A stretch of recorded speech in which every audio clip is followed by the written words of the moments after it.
pasar a nuestro tercer disertante, que es Esteban Rízola. Esteban, si estás por ahí, puedes Ya estoy. compartir tu Sí, sí, pantalla. enseguida. Voy a hacer una presentación. La presentación de Esteban se llama Trastornos mentales en redes sociales desde la perspectiva del lenguaje y el comportamiento online. Esteban, como dijo Walter al principio, es licenciado en Sistema de Información por la Universidad Nacional de Luján, es nuestro representante local en este seminario, y es doctorando de la Universidad de la Svizzera Italiana, en Lugano, en Suiza. También es docente de la UNLU en el área de recuperación de información y en Lugano en el área de Data Analytics. Su área de investigación, y es también el área de doctorado, y puedo contar que vas a defender tu tesis a principio del mes que viene, es Text Mining for Online Mental State and Personality Assessment, y su director es el profesor Fabio Crestani. Esteban, adelante, por favor. Bueno, dale. ¿Se ve, antes que nada, se ve la pantalla? ¿Se ve compartido Sí, sí, todo? sí, todo perfecto. Perfecto. Bueno, muchas gracias, Gabriel, primero que nada por la invitación, por hacerme parte de, bueno, de las charlas y también de otras muchas actividades que suceden en la UNLU.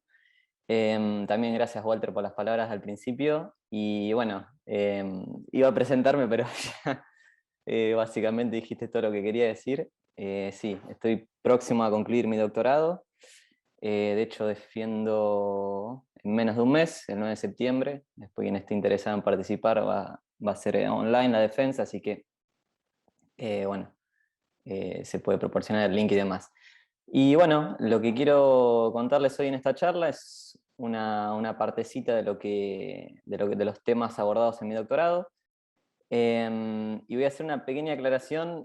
Esta es la primera y única slide que va a estar en español, porque dado que este trabajo fue presentado, bueno, en conferencias donde ameritaba que la presentación fuese en inglés, no la traduje, así que si alguien tiene alguna pregunta, algo que no se entiende, sea sobre el slide, sea sobre lo que esté hablando, por favor me interrumpe y bueno, nada, lo podemos discutir y aclarar. ¿Cómo?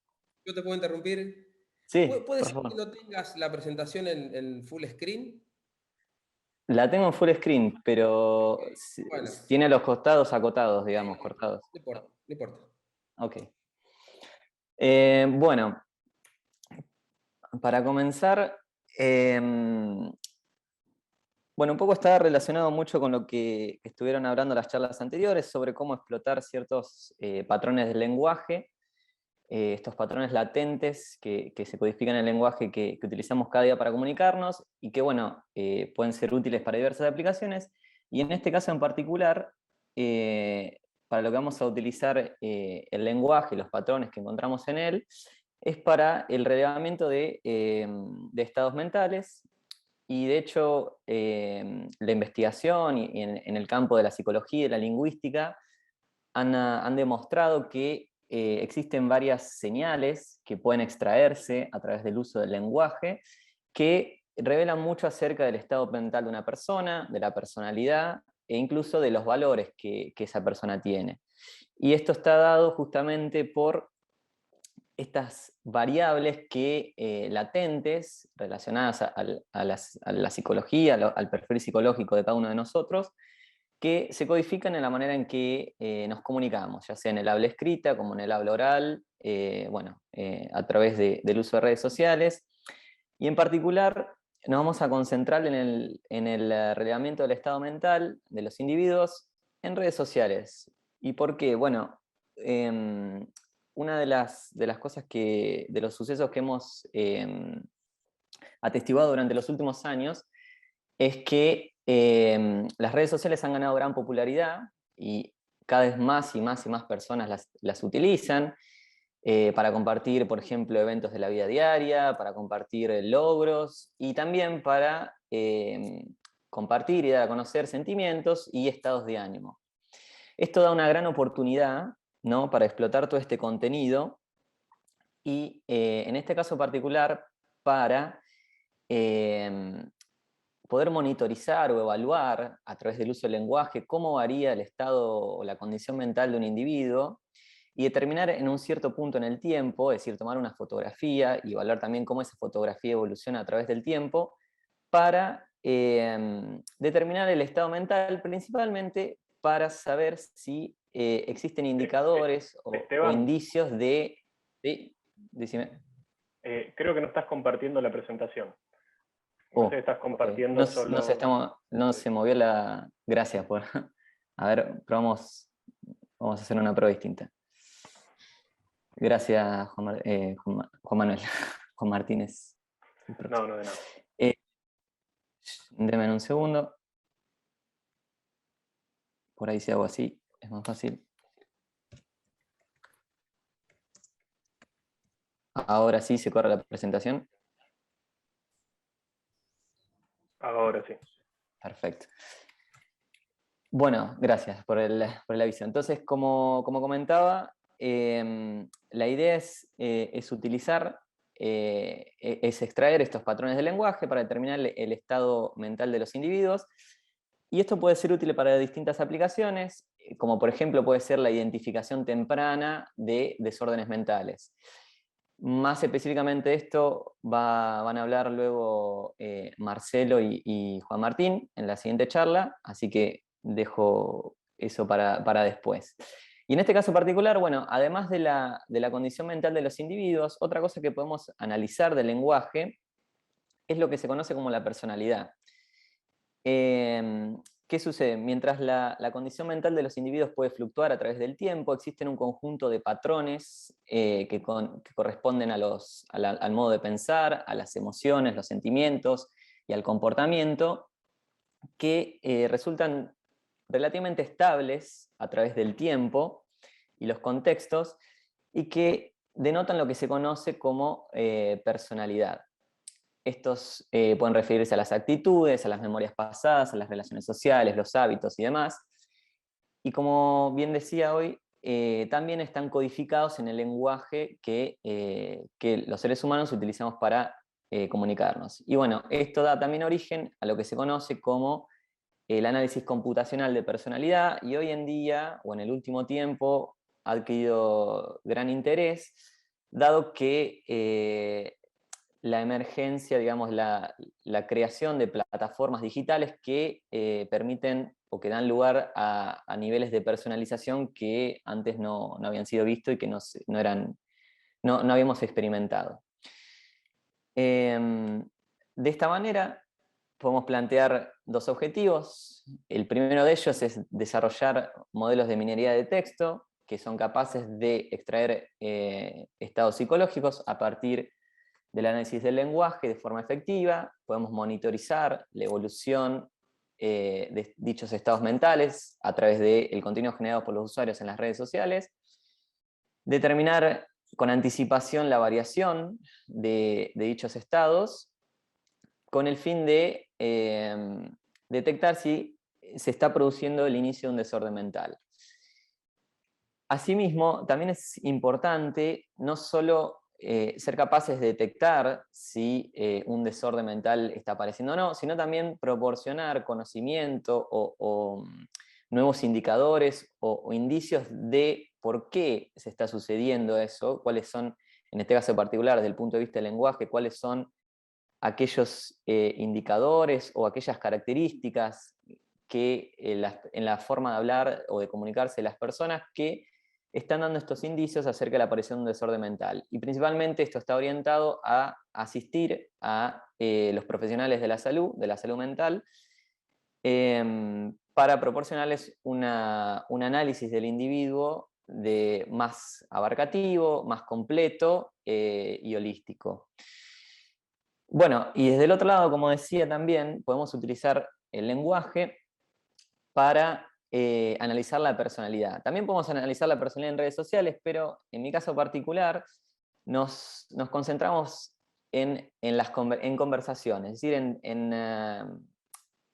en la forma cuando nos comunicamos. Generalmente no es que cuando charlamos en charlas cotidianas, no es que producimos textos de gran longitud, sino que tenemos oraciones mucho más cortas, y bueno, En este caso en particular, ¿por qué nos decimos concentrar en el relevamiento de personalidades en conversaciones? Bueno, hoy en día ha habido un gran auge en el desarrollo de agentes conversacionales como Amazon Alexa, como Google Assistant, y la idea es que si podemos generar que estos agentes sean más empatéticos y más naturales al comunicarse, y cómo podemos lograr eso, por ejemplo, incluyendo personalidad en el diálogo, es decir, que el agente sea capaz de adquirir una personalidad, podemos lograr diálogos más efectivos y, digamos, atrapantes o que comprometen más al usuario en el sentido de capturar su atención.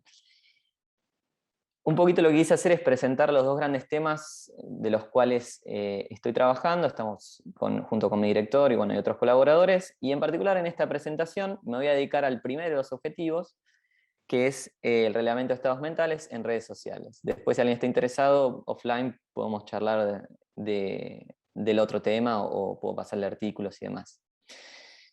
Bueno, ¿con qué vamos a comenzar? Primero, voy a dar una definición de lo que son los desórdenes mentales. De acuerdo al DSM, que es digamos, la literatura por excelencia que define una serie de cuestiones relacionadas a aspectos psicológicos, los desórdenes mentales comprenden un amplio rango de problemas caracterizados principalmente por pensamientos anormales, por disrupciones en las emociones, en el comportamiento, en las relaciones con los pares. Y los más conocidos, o tal vez de los cuales más se escucha, son depresión, esquizofrenia, desórdenes alimenticios. Y de hecho, en el último año, alrededor de 83 millones de personas han sufrido, han sido afectadas por un desorden mental en los países de la Unión Económica Europea. ¿Y por qué es importante detectar estos desórdenes mentales con anticipación? Bueno, porque la falta de un tratamiento a tiempo puede desencadenar episodios psicóticos, pensamientos de autoflagelación y, en el peor de los casos, llevar al suicidio. De esta manera, ¿cómo vamos a contribuir? Bueno, como decía, analizando los atributos del lenguaje, estos patrones que se codifican en la forma en que hablamos, que nos comunicamos, vamos a analizar las interacciones sociales, vamos a tomar provecho de toda esta cantidad de datos que se proporcionan en las redes sociales. Después probablemente haya muchas preguntas acerca de las cuestiones éticas que esto implica. Voy a hablar también sobre el final un poquito de eso. No estamos haciendo nada ilegal, para que se queden tranquilos. Y la idea es, en este caso, en este trabajo que voy a contarles hoy, es extraer la información que se encuentra presente en los posts de redes sociales, en un tweet o en un post de Reddit. ¿Para qué? Para presentarla de forma tal a través de análisis estadísticos y visuales, para presentarla de forma tal a los profesionales de la salud, de manera que puedan desarrollar un análisis y un relevamiento más completo del individuo. Además de que pueden servirnos para determinar con anticipación si se está desarrollando este tipo de desorden en la persona y por ende quedará en la decisión del profesional de la salud si intervenir o no. De esta manera, ¿qué es lo que nos motiva? Bueno, no solo estamos interesados, no solo es importante contar con un algoritmo, con un mecanismo para detectar con anticipación o detectar la presencia de un desorden mental, sino también es importante entender cuáles son los factores que, en este caso, de nuevo, del lenguaje, que llevaron a esa decisión. Y motivados por eso, lo que vamos a hacer es estudiar diferentes dimensiones del lenguaje. Ahora voy a explicar un poco más qué es eso, y vamos a proporcionar también diferentes métodos para visualizar esos datos que estamos extrayendo de los posts de redes sociales. Y esto da lugar a una serie de preguntas de investigación que vamos a tratar de responder. Lo que vamos a estudiar, bueno, es cuán diferente es el lenguaje de los usuarios que que están afectados por algún desorden mental, como depresión, anorexia, autoflagelación o estrés postraumático, comparado contra un conjunto de individuos de control. Vamos a analizar también hasta qué puntos son diferentes o varía el lenguaje o la expresión del lenguaje comparando diferentes desórdenes mentales. Vamos a estudiar cómo información específica del lenguaje e indicadores emocionales pueden ser visualizados para que profesionales de la salud puedan utilizar esto durante el proceso diagnóstico.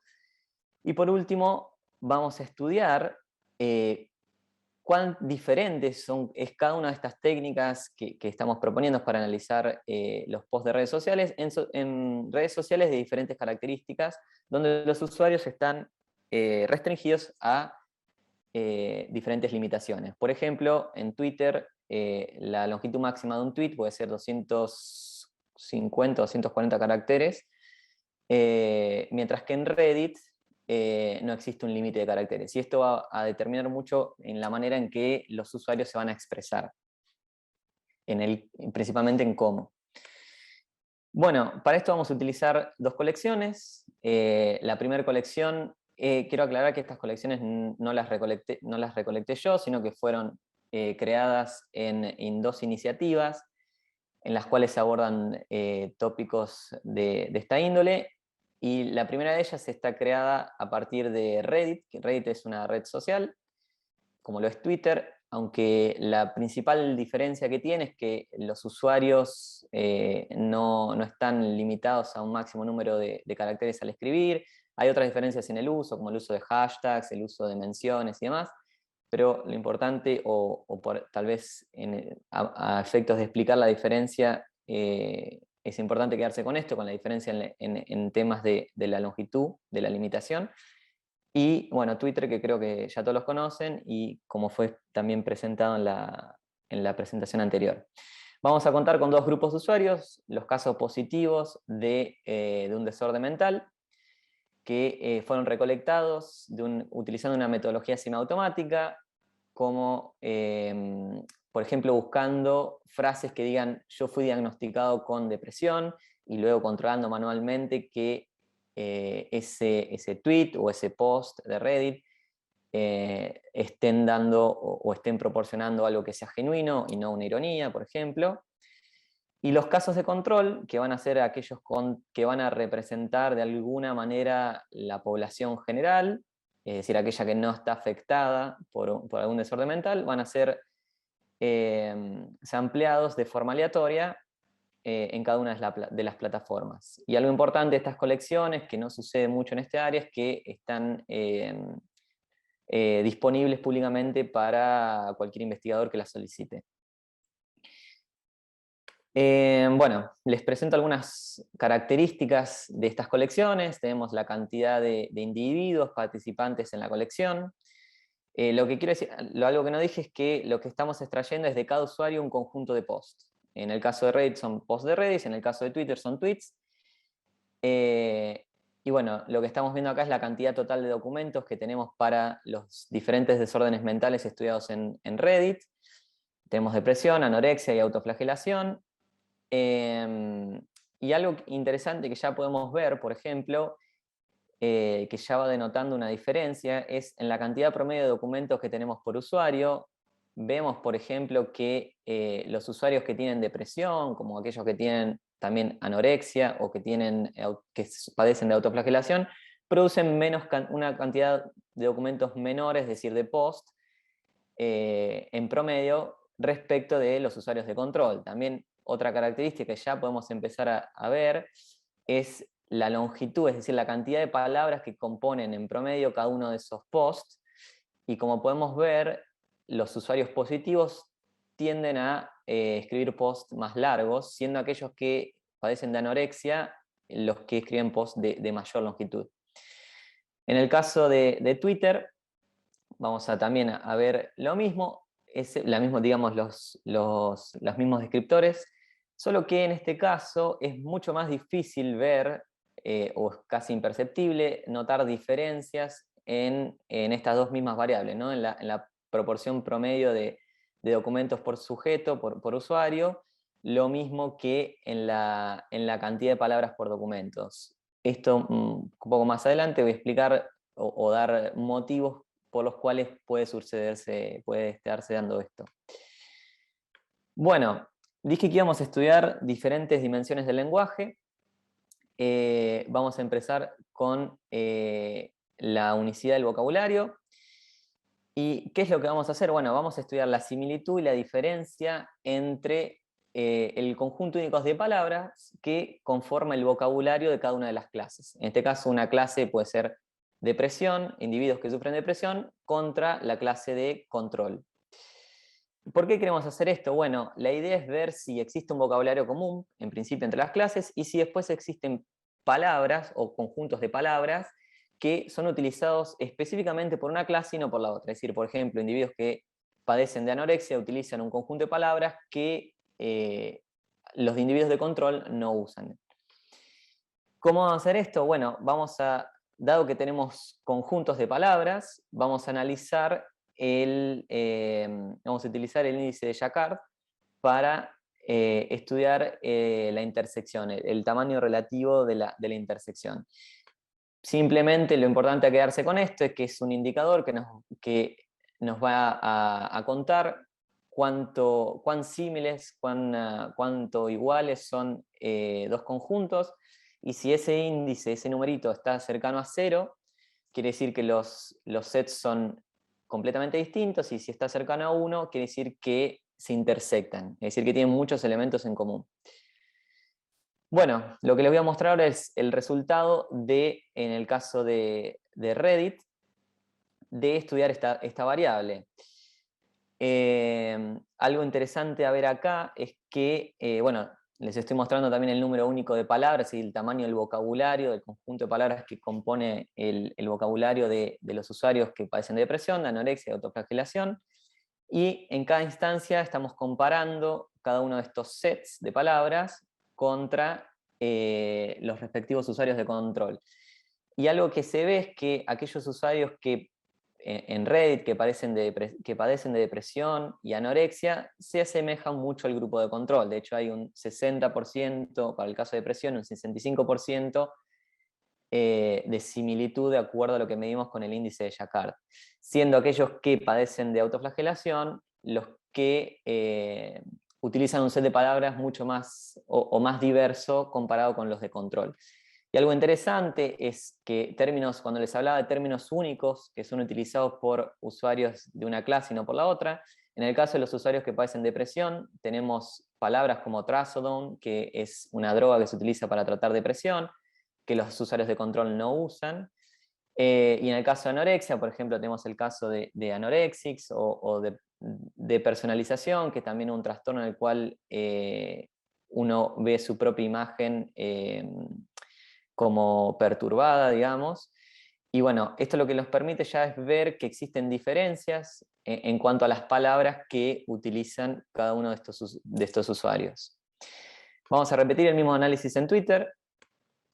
Y lo que vamos a observar en este caso es que las diferencias son mucho mayores, es decir, que los usuarios, daría la sensación de que los usuarios que padecen depresión por un lado y aquellos que por otro padecen estrés postraumático, tienen un vocabulario mucho más distintivo, mucho más diferente con respecto a aquellos de control.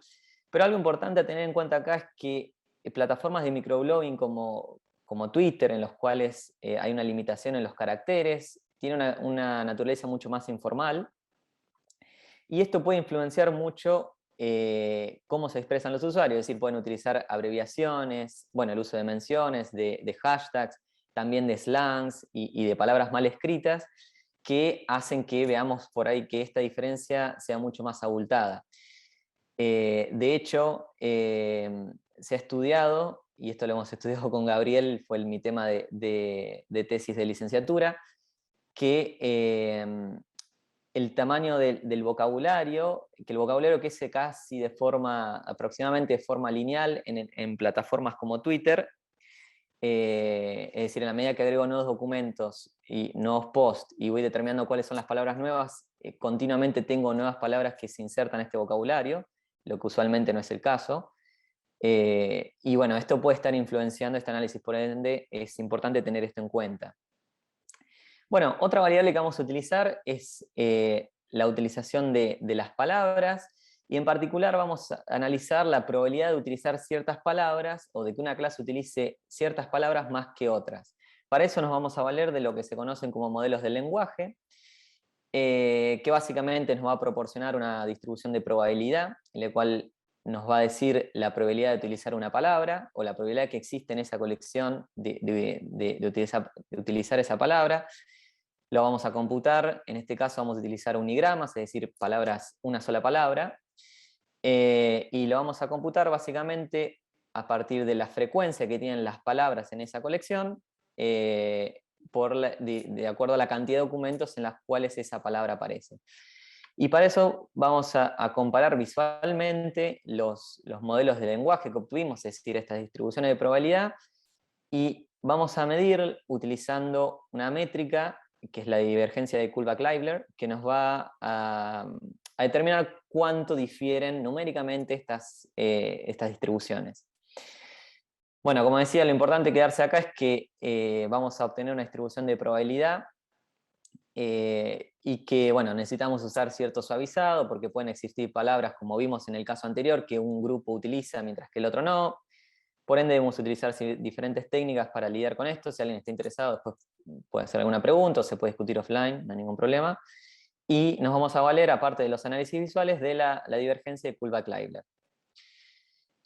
Bueno, lo que les estoy mostrando acá es en el caso de Reddit, es la diferencia de Kullback-Leibler que computamos a partir de cada una de las clases positivas con respecto de sus controles.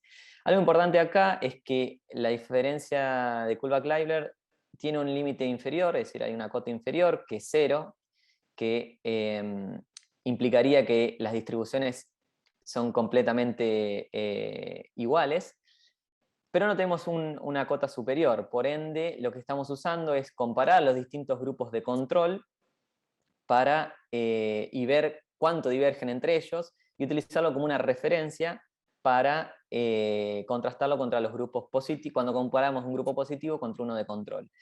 Y bueno, lo que podemos ver rápidamente es que cuando comparamos los grupos de control entre sí son muy cercanos a 0, denotando que no existe gran diferencia en cómo utilizan las palabras, mientras que en el caso de los positivos sí ya podemos observar varias diferencias. Es importante decir que Kullback-Leibler no es no es el cálculo, no nos retorna una métrica que es simétrica, sino que debemos calcularla de positivos a control y de control a positivos.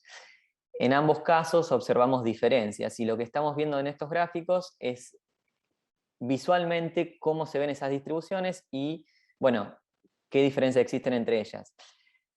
Cuando comparamos, sin embargo, los modelos de lenguaje de los distintos desórdenes mentales, es mucho más complejo ver una diferencia, es decir, hay mucho más solapamiento, y bueno, esto hace más complejo tal vez ya determinar cuál es el desorden mental que está afectando a ese individuo. De nuevo, vamos a repetir el mismo análisis en Twitter, y en este caso lo que vamos a observar nuevamente, como pasó en el caso anterior, es que es mucho más difícil determinar, al menos con esta técnica, diferencias entre los grupos positivos de control a partir del uso del lenguaje, ya que los modelos de lenguaje están bastante más solapados. Respecto, bueno, en caso de los positivos contra los de control.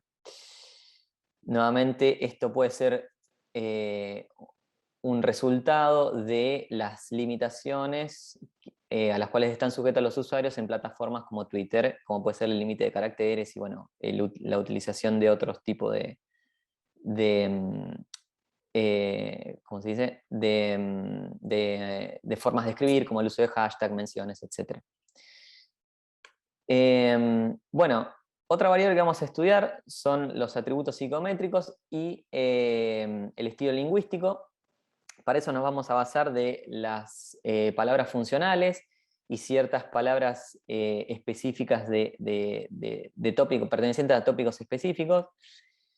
La idea es, de alguna manera, cuantificar los patrones estilísticos que emergen del lenguaje, del uso de las palabras, y para esto vamos a utilizar un conjunto de diccionarios, que se los conoce como el WIC, que corresponden son básicamente conjuntos de palabras separados por categorías que tienen un significado, que fueron significados en el contexto de la psicología y que fueron construidas justamente por psicólogos y profesionales de la salud mental, y que nos van a permitir analizar los patrones lingüísticos de los usuarios. A esto se lo conoce como análisis cerrado del vocabulario, ya que estamos acotados a un conjunto de palabras. Y la idea es, bueno, como decía, determinar cuánto es el uso de estas palabras en cada uno de los posts creados por los usuarios para ver qué patrones obtenemos.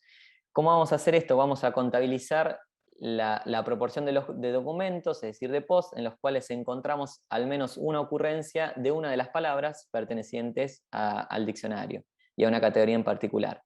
Y un ejemplo de esto es que, por ejemplo, aquellos individuos que padecen de depresión tienden a utilizar mucho más los pronombres personales, como por ejemplo yo.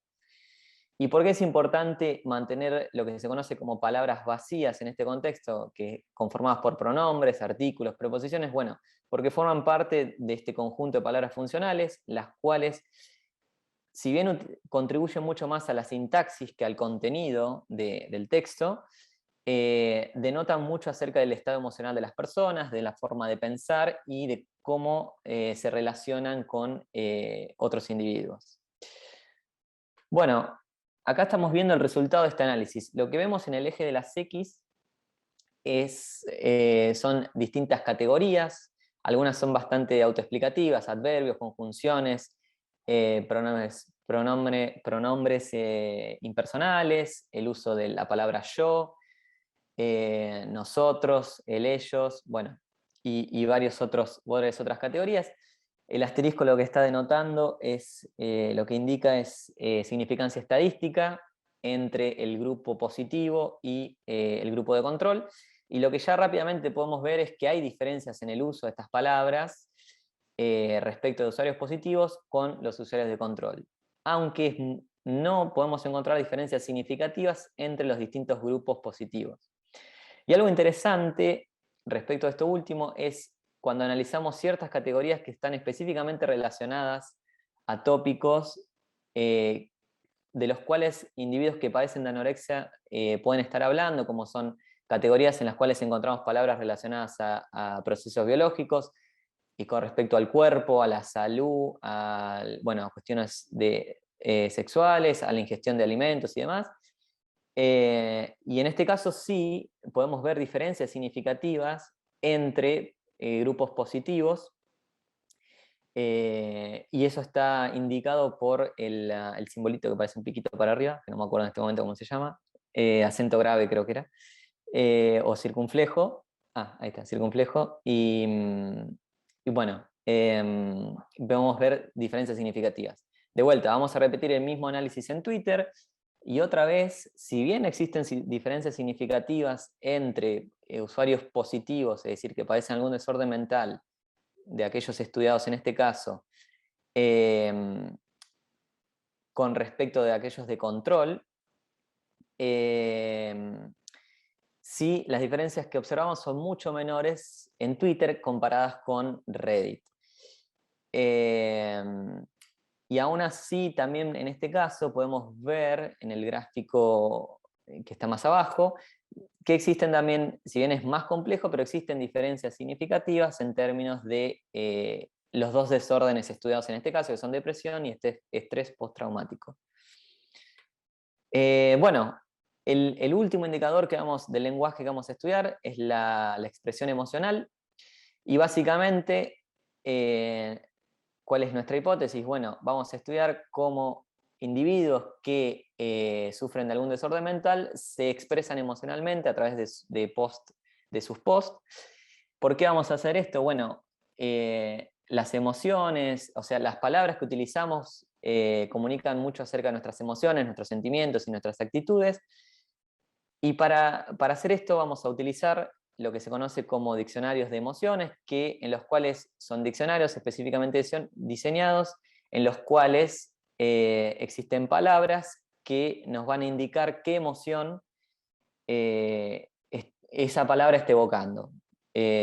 Como por ejemplo, bueno, claramente es triste, está evocando tristeza, pero también, por ejemplo, la palabra desolación está indicando tristeza, y así sucesivamente. Una pequeña aclaración, bueno, hay varias teorías en lo que respecta al campo de la psicología de las emociones. Una de ellas dice que existen 8 emociones básicas, entre las cuales tenemos tristeza, enojo, miedo, disgusto, sorpresa, confianza, anticipación y disfrutar, no me acuerdo la traducción. Y la idea es que vamos a contar, como decía, con diccionarios en los cuales las palabras van a determinar qué emoción están evocando. Sí es cierto que de acuerdo a diferentes contextos, ciertas palabras pueden determinar o estar comunicando una emoción o la otra. Y en este caso lo que ahora les estoy mostrando es el resultado en Reddit de analizar la expresión de las emociones. Lo que estamos viendo es en promedio la cantidad de documentos en los cuales se menciona al menos una palabra relacionada a una emoción. Y lo que podemos ver en estos gráficos es que existen diferencias en cuanto a cómo los usuarios que padecen de estos desórdenes mentales, aquellos estudiados, aquellos presentes en esta colección, con respecto de los usuarios de control. Y algo que podemos decir o podemos concluir observando esto es que en promedio los usuarios que están afectados por un desorden mental tienden a compartir emociones de forma mucho más regular que aquellos individuos de control. Cuando me refiero a individuos de control, se supondría que son aquellos que son sanos, o que no padecen de ningún desorden mental, para ser exactos. Si bien no podemos estar 100% seguros, porque no se les ha preguntado, ni han completado un formulario o un cuestionario que pueda determinar lo mismo, tampoco han declarado públicamente que padecen de un desorden mental, aunque dado el estigma que lamentablemente reciben los desórdenes mentales en redes sociales, esto es poco probable o son casos que no contabilizarían en gran cantidad. Bueno, y repetimos el mismo análisis para Twitter, y nuevamente lo que nos sucede aquí es que es mucho más difícil encontrar diferencias en cuanto a la expresión de emociones comparando usuarios que padecen un desorden mental contra aquellos de control. En comparación con Reddit, una cosa que sí podemos ver es que, curiosamente, aquellas palabras relacionadas con tristeza son mucho menos frecuentes. Y algo interesante a observar, que tal vez pudieron notar en ambos gráficos, es que el uso de palabras que denotan un sentimiento positivo son ampliamente utilizadas sea en Reddit como en Twitter. Algo curioso, pero que es una característica del lenguaje. Y otra cosa que vamos a estudiar para analizar la expresión emocional es la concurrencia de ciertas emociones, es decir, de estas 8 emociones, y para eso, bueno, vamos a estudiar cómo se correlacionan estas emociones, es decir, cuando ocurren, y la correlación que emerge de ello, de la frecuencia de ocurrir juntas.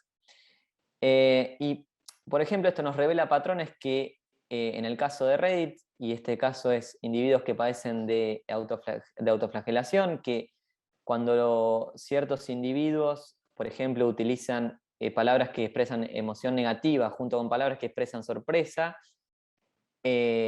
la correlación tiende a ser más bien negativa, es decir, que cuando hay palabras que refieren al sentimiento negativo, no hay tantas palabras relacionadas a sorpresa, en el caso de los usuarios positivos, mientras que en el caso de los de control, la correlación empieza a ser mucho más positiva. Bueno, lo mismo podemos con la emoción miedo, podemos ver que hay patrones de concurrencia diferentes.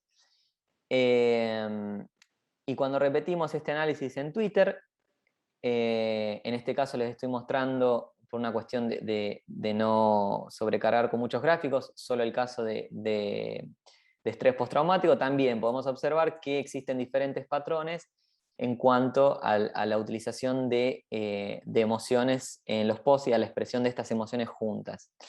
De nuevo, estos son simplemente ejemplos para el caso de confianza, y también, bueno, como se vio en el caso anterior, en Reddit, para el caso de sorpresa.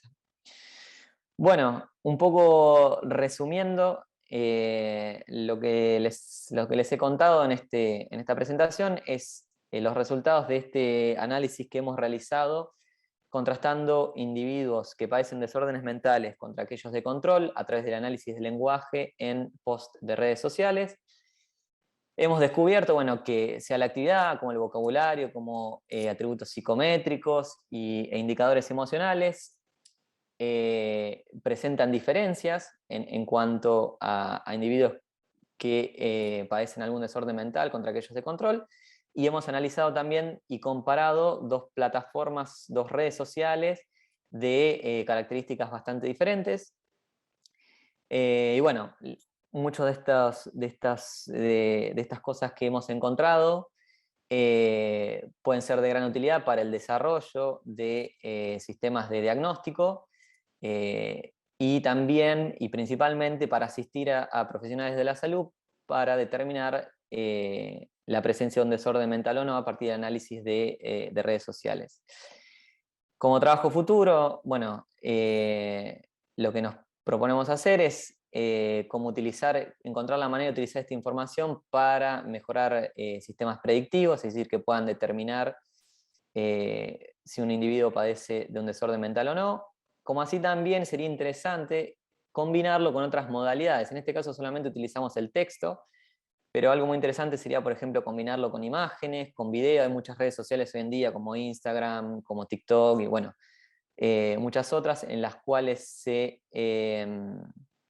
comparten muchas imágenes, y también las imágenes pueden determinar mucho del estado psicológico actual del individuo. Bueno, sería interesante ver cómo combinar todos estos indicadores para tener incluso un análisis mucho más abarcativo de los individuos.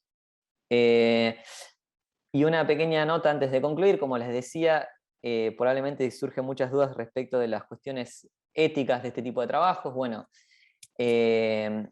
hay una cuestión a tener en cuenta, que los datos que se están utilizando para realizar este tipo de análisis son públicos. ¿Y por qué son públicos? Bueno, porque cuando cada uno de nosotros se crea una cuenta en una red social, tiene que leer cosa que por ahí no hacemos, o al menos yo no lo he hecho casi nunca, es los términos y condiciones, y en esos términos y condiciones se establece que si un perfil no es privado, sino público, cualquiera puede verlo, y por ende esto da lugar a que este perfil pueda, en este caso, por ejemplo, esta información pueda ser utilizada con fines científicos. De cualquier manera, cuando se crean este tipo de colecciones, lo que se hace es anonimizar a los usuarios, anonimizar cualquier tipo de referencia, con el fin de evitar que retroactivamente se pueda llegar a ellos.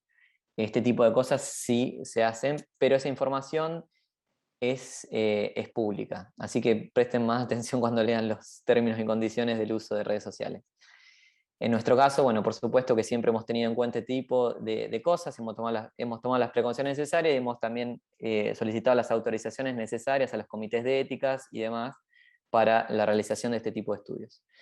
Bueno, espero que les haya gustado la presentación. Eso fue todo de mi parte, y bueno, si tienen preguntas para hacer, más que contento de responderlas. Y bueno, muchas gracias, y de nuevo gracias, Gabriel, por invitarme, Y también muchas gracias a los demás expositores, que la verdad que recontra interesantes todas las charlas que se dieron hasta ahora y las que están por venir. Bueno, gracias Esteban. Muy interesante lo que acabas de presentar. Tenemos una pregunta.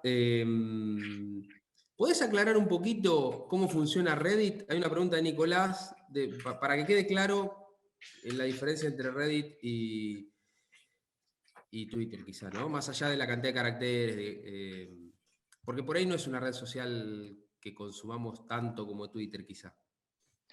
Sí, bueno, no puedo cerrar el chat ahora. Pero bueno, básicamente Reddit funciona más como es como una especie de blog, es decir, donde uno puede compartir, digamos, entradas de blog, como funciona como si fuera un diario personal en el cual uno simplemente puede escribir. Cada uno de estos posts que escribe se van ordenando de forma cronológica, de aquellos más viejos a aquellos más nuevos. Y básicamente, bueno, una característica así importante de Reddit es que funciona con lo que se conoce como subreddits, donde cada uno de estos subreddits de alguna manera determinan el tema en el cual se discuten. Son como subforos. Entonces los usuarios pueden crear posts en estos subforos y comentar posts de otros usuarios. En este caso lo que estamos analizando son tanto los comentarios como los posts que inician un hilo de comentarios en Reddit. ¿Se entendió? ¿O un poco más de...? Walter me parece que tiene un par de preguntas. Sí, Bueno, yo te quería preguntar, Esteban, si este tipo de estudios se hacen, por ejemplo, en otros idiomas además de inglés. Bueno, sí, hay un grupo en Barcelona, en la universidad, en UPF, que están trabajando en el análisis de desórdenes alimenticios y ellos trabajan con tweets en español. Con español, que también es español de España. Una cosa también que influye mucho en este caso es la cuestión cultural y cómo, porque el lenguaje claramente está influido por la cultura y en cómo nos expresamos. Pero bueno, respondiendo a tu pregunta, en ese caso, un grupo sí de España en Barcelona están trabajando con tweets en español. Claro, imagino que uno de los grandes desafíos también es encontrar, porque culturalmente se utilizan ciertas palabras que son propias de esa cultura y que identifican determinadas cosas que no son comparables con lo que pasaría en otras regiones, que nosotros con Perú o con Chile, o lo que puede pasar con Perdón, el grupo Walter, de Barcelona. te perdí, se me acordó. Bueno, no, pero sí, en realidad cortó, estaba ¿no? apoyando tu idea. En realidad que digo que debe ser complicado, digamos, ese tipo de palabras que utilizamos en nuestro propio lenguaje y que identifican determinadas cuestiones. Digamos, como que hay que usar un subset de palabras específicas para cada cultura, ¿no? Para los análisis. De hecho, también una cosa que después que termina influenciando esto es las herramientas que se encuentran disponibles. En este caso, por ejemplo, de los diccionarios. En mi caso utilizamos diccionarios de inglés. Existe el mismo diccionario para español, pero tal vez no es tan exhaustivo como aquel de inglés. Y bueno, todo este tipo de recursos por ahí son más limitados en otras lenguas fuera del inglés. Clarísimo, Esteban. Gracias. Esteban, yo tenía una pregunta, pero de curiosidad nomás. Sí, dale nomás. Espérate que se me salió acá. Perdón.